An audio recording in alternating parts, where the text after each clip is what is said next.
Bonjour et bienvenue sur cette chaîne YouTube. Je suis Florence Fichet, coach de vie et de carrière, et j'accompagne toutes les personnes qui, petit ou grand objectif, ont décidé d'entreprendre le chemin qui les conduira vers la meilleure version d'elles-mêmes.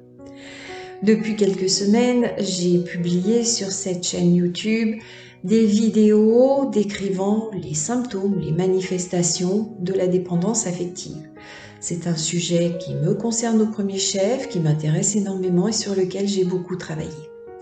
À partir d'aujourd'hui et une fois par week-end, je publierai ici même des vidéos vous apportant cette fois des pistes de réflexion, voire je l'espère des solutions qui vous permettront de sortir de ce fonctionnement de dépendance affective et de réussir à rééquilibrer votre relation actuelle, voire même à en construire d'autres épanouies et épanouissantes. Si ces vidéos vous intéressent, si elles vous plaisent, si elles vous inspirent, je vous invite à les liker et à vous abonner à cette chaîne. Alors c'est parti pour la première vidéo sur les solutions pour sortir de la dépendance affective.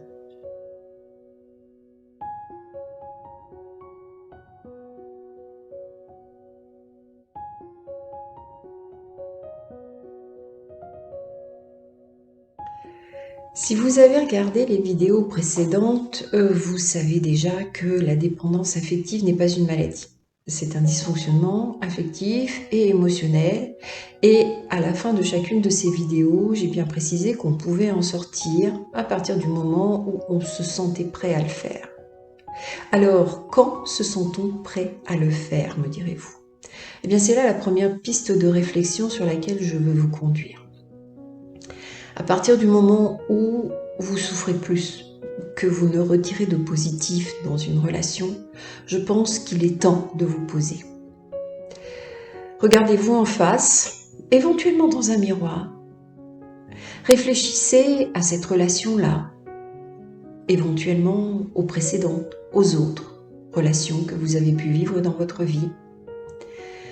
Voyez s'il n'y a pas des schémas répétitifs, si vous n'attirez pas toujours le même genre d'homme, si vous-même, surtout, ne reproduisez pas toujours le même style de comportement. Oui, cette manière de procéder demande du courage, de l'énergie, du temps. Parfois, elle va générer des larmes parce que la prise de conscience du fait que l'on ne fonctionne pas normalement, même si on peut rarement parler de normalité en termes de relations amoureuses, mais cette prise de conscience peut être douloureuse.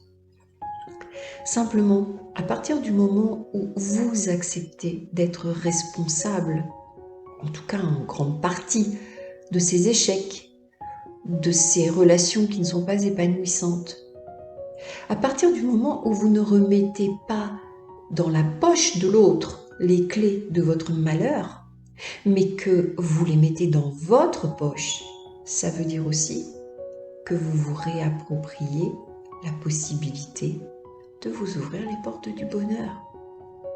Alors, ces efforts, ce temps, ces douleurs que peuvent générer cette introspection, cette prise en compte de votre réalité, cette acceptation des choses, oui, effectivement, tout ça, ça fait mal.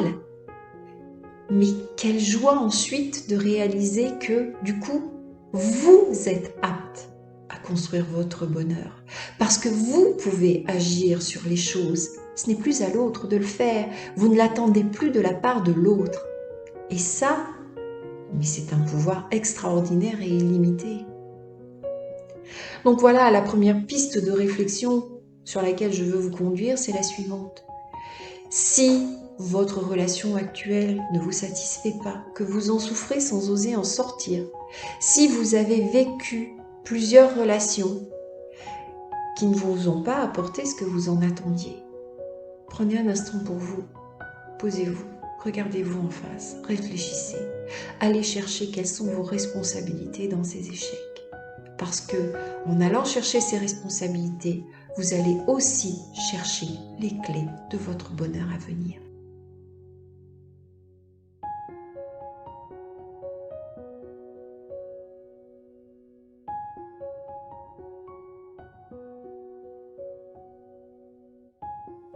Je vous souhaite plein de courage. Cette démarche en nécessite beaucoup. Je vous envoie plein d'ondes positives et je vous dis à la semaine prochaine.